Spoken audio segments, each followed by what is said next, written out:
To my channel motivational cartoon stories.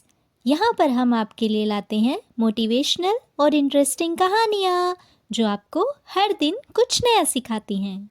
Rohit की दीदी समीक्षा की शादी अर्पित से हुई थी। रोहित 20 साल का था जो कि अपना पूरा दिन मोबाइल पर ही निकालता था। कभी पबजी खेलता तो कभी यूट्यूब चलाता।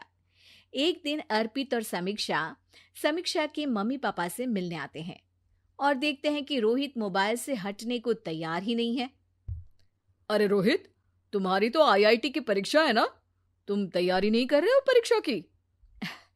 वो सब तो मोबाइल पर ही हो जाएगा। ये देखिए, ये है गूगल। इससे जो भी पूछो वो सब बता देता है। तो आखिर कागज क्यों बर्बाद करूं? अरे पर तुम इन प्रश्नों की तैयारी बिना लिखोगे कैसे? उसमें क्या है, ये देखिए नोटपैड, बिल्कुल कॉपी जैसा है, इसी पर कर लूंगा।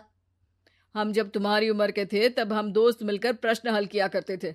उससे हमारी हैंडराइटिंग की भी प्रैक्टिस हो जाती थी और समय का भी अंदाजा लग जाता था। और फिर साथ में हम एक दूसरे की मदद भी कर देते थे अगर कोई अटक जाए तो। आपका जमाना अलग था जीजा जी। अभी जमाना फास्ट और स्मार्ट हो गया है। जमाना क्या, अब तो फोन भी स्मार्ट हो गया है। समय के साथ बदलना पड़ता है जीजा जी। अब बस भी कीजिए आप, हर चीज को लेक्चर में बदल देते हैं। रोहित अच्छा कर लेता है परीक्षा में। इतने में अर्पित के सास ससुर जी आ जाते हैं हॉल में और अर्पित इस बारे में बात नहीं करता। हालांकि अर्पित को लगता तो है कि पूरी तरह मोबाइल पर लगे रहना सही नहीं है, पर वो इस बात को और नहीं छेड़ता। ऐसे ही 2 दिन निकल जाते हैं। समीक्षा, मुझे काम से फोन आया था, मुझे वापस काम पर लौटना पड़ेगा।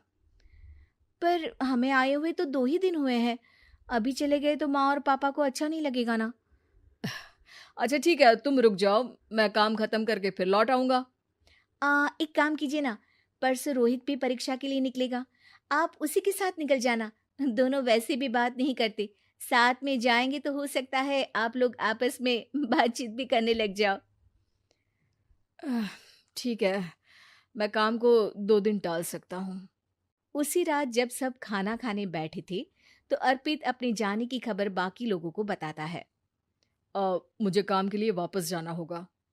अरे बेटा, पर अभी तो तुम आए हो, इतनी जल्दी चले जाओगे? नहीं माँ जी, समीक्षा यहीं रहेगी और मैं जल्दी काम खत्म करके वापस आ जाऊंगा। ठीक है, काम भी जरूरी है। वैसे कब निकलोगे बेटा? 2 दिन में। मैंने सुना है कि उस दिन रोहित को भी परीक्षा के लिए जाना है, तो कल मैं दोनों की टिकट करा लेता हूँ बुक। मेरी टिकट रहने दीजिए जीजा जी, मैं तो फोन से ही करवा लूंगा। हाँ, पर कोई दिक्कत हो गई तो? अरे कोई दिक्कत नहीं होती जीजा जी, फोन सब कर सकता है। हमारे फोन के रिचार्ज से लेकर टीवी का रिचार्ज सब रोहित यही फोन से बैठे बैठे कर देता है। अब ये नई चीज तो हमारे समझ के परे है, पर अच्छा है कि रोहित जानता है। हमारी मेहनत इतनी कम हो गई भाई। हाँ, पर अगर टिकट नहीं मिली तो? अर्पित की बात पूरी होने से पहले ही बिजली चली जाती है। अरे ये क्या हो गया, आपने बिजली का बिल भर तो दिया था ना? अरे नहीं, मैं तो भूल गया था। अरे टेंशन मत लो माँ।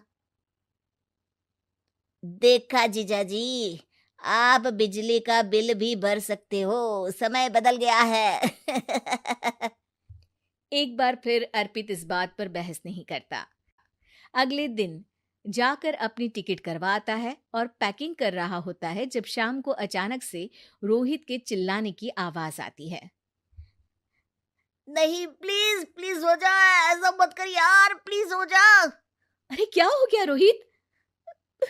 दीदी, सर्वर हैंग हो गया, मेरे टिकट मेरी टिकट नहीं हो पाई दीदी। क्या मतलब टिकट नहीं हो पाई? इतने में वहां रोहित के मम्मी और पापा भी आ जाते हैं। अरे क्या हो गया? माँ, मेरा टिकट नहीं हो पाया, सर्वर डाउन हो गया। अरे पर तूने तो बोला था कि हो जाएगा। हो जाता है, पर अब क्या करूं, ये क्या हो गया? अब कल की तो कोई बस भी नहीं है, ना ही अब टिकट मिलेगी ट्रेन की कल के लिए। मुझे तो कोई रास्ता नहीं दिख रहा। अब फिर लगता है मेरा ये साल बर्बाद हो जाएगा। घर पर एकदम से दुख का माहौल छा जाता है और सब रोहित को डांटते हैं, पर इतने में अर्पित वहां आ जाता है। आप सब रोहित को क्यों डांट रहे हैं? आपने ही तो उसे बढ़ावा दिया था ना। लेकिन इसकी लापरवाही के कारण इसकी परीक्षा छूट जाएगी। इसने तो हमसे कहा था कि टिकट हो जाएंगे। हे भगवान, अब क्या होगा? चिंता करने की कोई बात नहीं है। मैंने एक एक्स्ट्रा टिकट करवा ली थी।